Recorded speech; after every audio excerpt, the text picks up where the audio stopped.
السلام عليكم ورحمة الله تعالى وبركاته، متتبعي الكرام على سميرة كويزين. مرحبا بكم. اليوم كنقدم لكم وصفة البطبوط بحشوة باردة.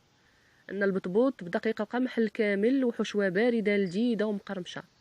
اللي عجبو الفيديو ما ينساش يعمل لايك جيم وضغطوا على زر الاشتراك، سبسكرايب، ابوني، وفرجة ممتعة. وإلى نالت الوصفة استحسانكم عملوا شير مشاركة مع الأهل والأصدقاء لتعم الفائدة، وشكرا. نبداو دابا بالعناصر. غنبدا بالعجينة إن شاء الله.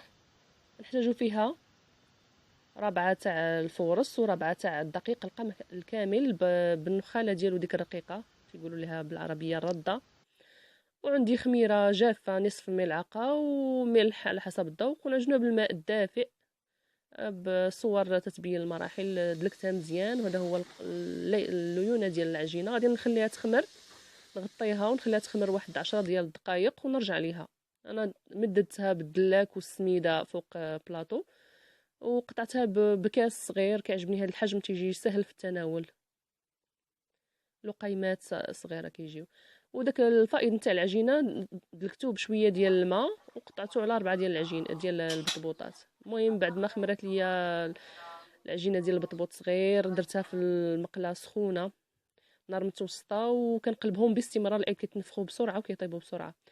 ومن بعد ما طابوا وبردوا حليتهم بالمقص جاهزين للحشوه. دابا البنات، الحشوه عندي فيها 2 بيضات مسلوقين محكوكين، نصف حبه ديال الخيار مقطع صغير، مايونيز صنع مازيلي نحطو لكم ان شاء الله في القريب، وكاشير وخس، اوراق الخس، وعلبه ديال الطونه بالزيت.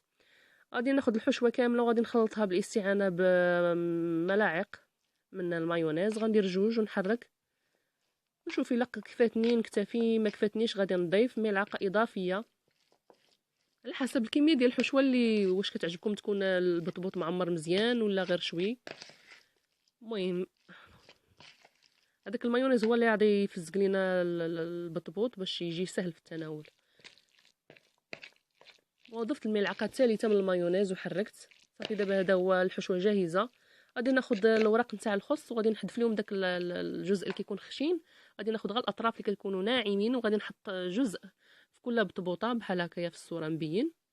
وغادي نضيف ملعقه ديال الحشوه وغادي نحطو نضغط عليها شي شويه باش تتماسك، ونحطها نرصها في الطبسيل. هي جاهزه للاكل. حشوه البنات لذيذه بارده ومنعشه، وداك العنصر نتاع الكروستيون ديال الخيار كيعطي واحد القرمشه زوينه.